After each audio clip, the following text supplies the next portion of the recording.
Hello and welcome to Nuclear Reactor, and today we'll be reacting to part 10 of What If Gine Went to Earth with Goku. So there's apparently 13 parts with it, so we're getting there, almost there. Hope y'all are enjoying my reactions, and I'm looking forward to this. Here we go. But Masako, what about Kakarot's brother? Oh yeah, that. Hey guys, MasakoX here. Now I think that this kind of story needs no real significant introduction, as we all know that this entry is one of the most followed stories on this channel. It was something I never really expected to take off, if I'm being honest. The story of Goku's mother was left as an enigma for decades. That is until around 2014, when Akira Toriyama basically thought, oh yeah, babies require mothers. Yeah, I better get on with that. And so we got Gine. And despite the debut manga that she was in being, I don't know how to put this diplomatically, one of the most questionable entries in the world of Dragon Ball, the character herself, though, was received very warmly indeed by all concerned. It's just a shame that she was iced at the same time as a Bo Bardock, but what if we gave her a chance to live on? A chance to be with at least one of the kids and start again. What if Gine went with... Oh, I have a quick question. I found out that he also did in a Naruto Bridge series. He co-authored one. Do y'all want me to react to that? Please tell me you do. Please, please, please, please, please. Naruto is my favorite show on Earth, and I would really love to react to that, but I'll only react to what y'all want me to. So let me know. I had no idea Masako was the one that made one of the Naruto Bridge series. So that is going to be so cool. Please. Thank y'all. Gine went with her son to Earth and escaped the hardships of planet Vegeta. Dragon Ball Super Broly and Dragon Ball Minus were two critical entries in the world of the Dragon Ball universe, as it added key parts of the lore behind Goku's birth. Again, I need to frickin' watch that movie. I'm wondering if I should add that as one of the ones I'm going to put on my Patreon when I get that started up after Christmas. So, let me know what y'all want me to do with that, if y'all would want me to do a reaction to that. Because it would be on YouTube, it would be absolutely extremely watered down, but you would get the full reaction on Patreon. So let me know if that's something y'all be interested in. Now named Kakarot for reasons that are obvious if you've been paying attention. That being said, the likes of Bardock were different from their 1990 special, but he got Gine, which isn't so bad if you ask me. Since the very first part, all that time ago, Gine's adventure begun with a bump on the butt and a trip to Earth. From there, she realised that she wasn't just important here. Something that she was told on Vegeta never, but she had been the strongest being on that planet until her own firstborn son arrived. You know, she was stronger than King Piccolo by a mile, and then promptly left, having begun to carve out his own adventure free of Frieza's influence, realising that he was important too. In the last part, Gine had realised her potential and had become the first Super Saiyan in living memory, before even her own son, who was meant to be the one to realise that, as we know from the original. However, this power was still not enough to overwhelm an angry Frieza, who then realised that, oh yes, I am not even fighting at 50% of my total power, so yeah, I'll fix that. The tyrant was about to finish his dismantling of the Saiyan woman's pride, but then her son showed up and did the deed, and did it way more effectively than before. How? Well, no second chances, not like the original. No blowing up the planet. Frieza isn't even given the chance to escape and become Mecha Frieza. No, no, no, no. He is toast. You do not mess with Goku's mama, especially when he saw you doing it. Gine was clinging onto life and her mind when she went Super Saiyan, and she, as well as the others, are now heading home on the ship that Kakarot and her arrived on, with the Namekians now safe as well, ready to assist Goku and the Earthlings whenever they need their help with the Namekian Dragon Balls. You know, it was a way of saying thanks for saving them from the demise of their own planet at the hands of Lord Frieza.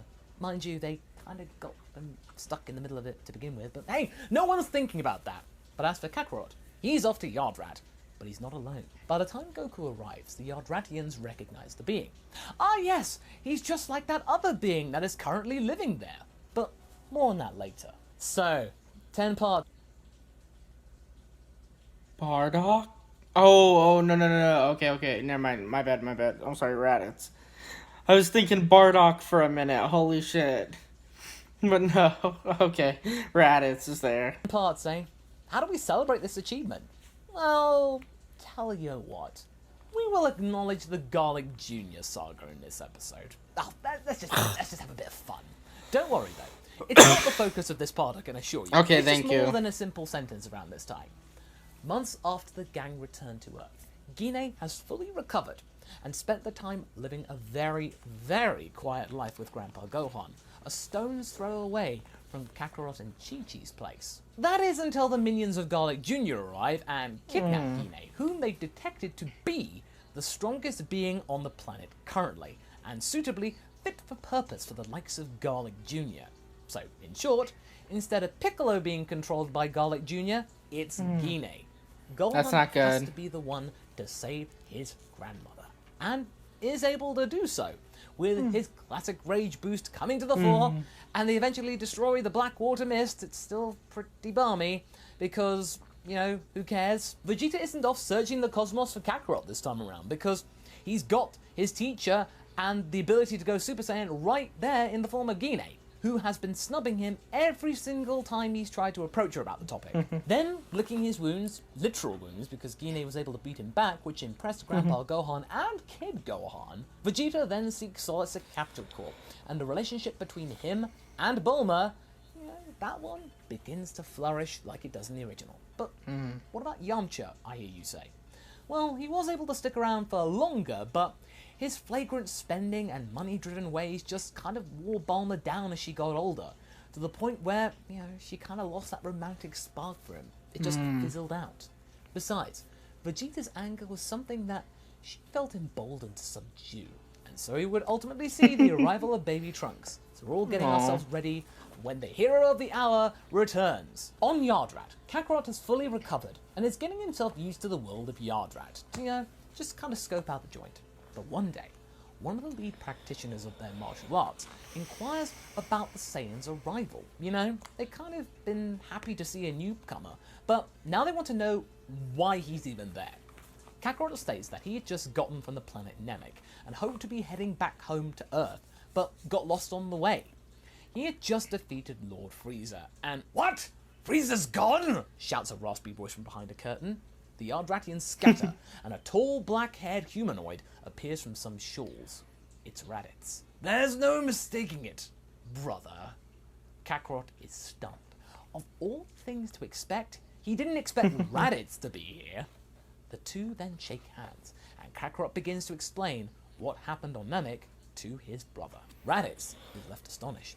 After thousands of years of no Super Saiyans, two of them show up at the same time, and they are related to him. Ha! I knew it! Saiyan elites, royal blood, it all meant nothing. Us low-class warriors showed them, just like Father told us way back when. Say, Kakarot, you think you could teach me that power? Kakarot is unsure. After all, this is only the second time that they've actually been in the same room together. You know, he and Raditz. Yeah, he'd come to Earth to try and invade it before. Sure, their mother had faith in him, and it was cool that he had a brother, but you couldn't just teach him Super Saiyan willy-nilly to someone because, you know, he barely knew the guy. If you teach me, I can teach you something in return. Something that will make that craft that you arrived on here obsolete. That's right. Raditz offers up the gift of instant transmission. Instant transmission. In return. Now, you see, here's what happened to Raditz, and you've been waiting for this for 7 parts, so here we go. Now, after Thank faking you. his demise, Raditz had set out into the stars to rebuild his life. Now, even though he hadn't convinced Vegeta that he was really gone, as you know, they didn't really care about his fate. They were obsessed on Kakarot and Gine. As for their taller family member, he took to being free like a duck to water. After spending some time focusing on getting a little bit stronger, now he was free from the scolding of Vegeta and Nappa, Raditz felt then ready to give back what he'd taken from all of the civilizations that he, Vegeta, and Nappa had destroyed on the behest of Frieza. Are we gonna get an R&R crossover where Ranch appears? That would be so cool. It's time for some redemption. It's time for freedom fighter Raditz to arise. However, without a scouter, That was rhetorical. Don't answer that, please.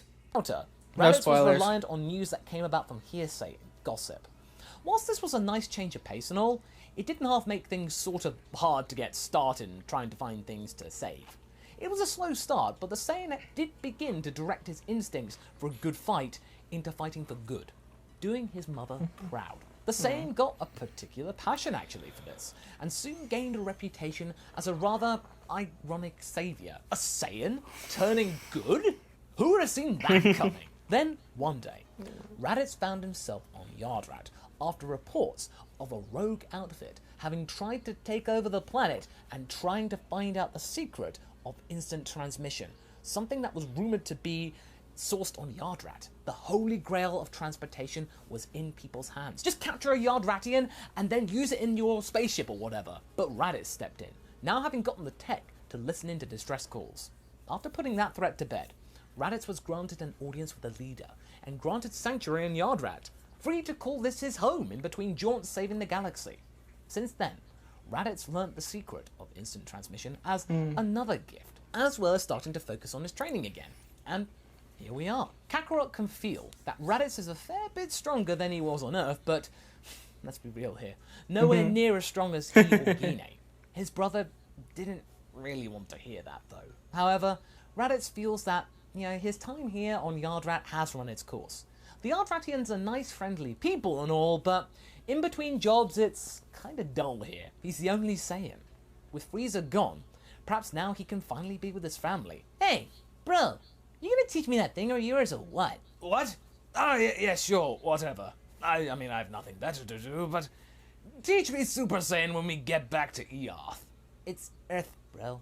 Yeah, that. And in much quicker time, Kakarot has learned instant transmission. And the first thing he does with it is to go and find King Cold. Wait, what? His power is similar to Frieza, and it isn't that far away from here, so why not tackle it? You want to take out the king? He's stronger than Frieza or so I hear. Frieza was way stronger. He was using like less than 1% of his power before Mom and I showed up. Don't worry, I can do this. Raditz's mind is blown. Frieza was scary back then? It's a good thing he wasn't on Namek then. You wanna come watch, bro? Kakarot grabs Raditz's shoulder, and before he can say no, the two of them are now facing King Cold. What? What are you doing here? Raditz is trying to think of a good excuse and try and sound heroic. We are here to stop you, vile king! Wait a second. Is that you, Raditz?